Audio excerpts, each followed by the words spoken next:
Hey everybody, today what I want to talk about is how you pay yourself. This is a very common question that I get from owners all around the country.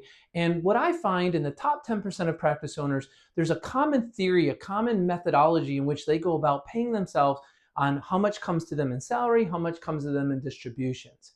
Because typically speaking, when I get this call, the owners are telling me what their accountant has told them, and literally it sounds like they're reading it right out of the book. And I understand your accountant's viewpoint. Your accountant doesn't want you to get in trouble and have it be red flag that it looks like on paper that you're trying not to pay your fair share of taxes and your FICA distributions coming from salary, and you're trying to get and extract more revenue from your business and distributions. But that's simply not the case. We can't just go by the general rules of thumb that are written in a book. We have to look at this industry, specifically a physical therapy private practice owner operator. And so here's how it goes. Here's my suggestion. This is what I see 95% of the time in the top 10% of practice owners working throughout the US, no matter how big they are and as they scale. So hopefully this will work for you. You have your PT private practice, and within your PT private practice, you are owner operator. Let's say you're a PT treating patients, and you're treating patients, let's say 30 hours in the books. You have 30 hours in the books. Well, I'm going to say, ask yourself, for somebody your caliber, your skills, working, 75% of a full schedule, what would that cost you to replace? All in, pay, benefits, everything. So let's just assume that's $80,000. So $80,000 value for the hat that you're wearing as the PT treating therapist. Well, over here on the other side, you're the PT owner, okay? As the PT owner, you're wearing the hat of a CEO, COO, and CDO. So you're the chief executive officer running the plans, the strat plans, the pay for performance model, the business marketing plan, and so on. You're managing the strategies, application of those strategies.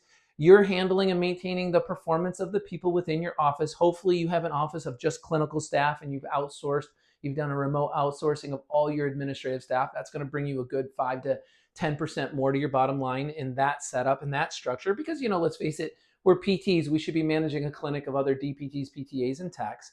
And then you have a CDO hat where your chief responsibility here is in the business of building your business, marketing, branding, sales. You do sales, different strategic approaches, quality, because quality drives quantity. So that falls in here. So in my world, as an owner, successfully running a practice, you should be able to keep 15 cents to 20 cents of every dollar that comes in. So let's just say that's 15% to 20% of your yearly revenue, yearly GI, of your yearly gross income, because people get messed up when I say revenue. So let's just say gross income, money that actually comes in the door.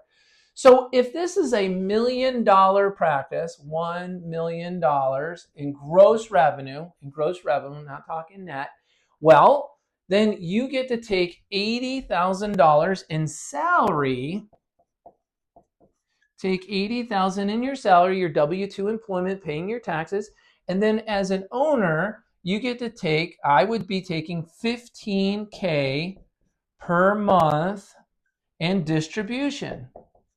I play it right down the middle, folks. If I'm going to take 15 to 20%, I'm going to take, this would be the 15%. I take 15%, 15K.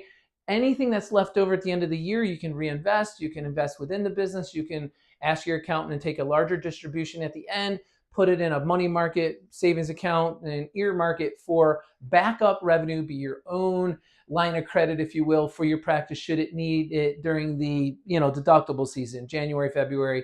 That's the toughest time of year when money's not coming in from the insurance companies. So you can manage it that way. But I think this is a very fair and balanced way for you to extract the appropriate revenue for the appropriate volume of work that you're doing.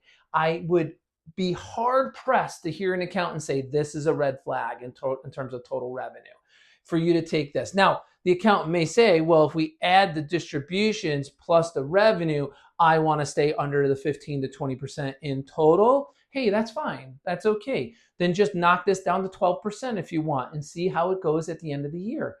that's not a problem. But this proportionate distribution of revenue coming to you, to me, and to the thousands of owners I've worked with and worked with their financial advisors, it makes sense for our PT private practice. I hope this helps you get over the dilemma of how should I pay myself and what should I pay myself, because I get that question a lot. So hopefully this helps you guys answer that for yourself.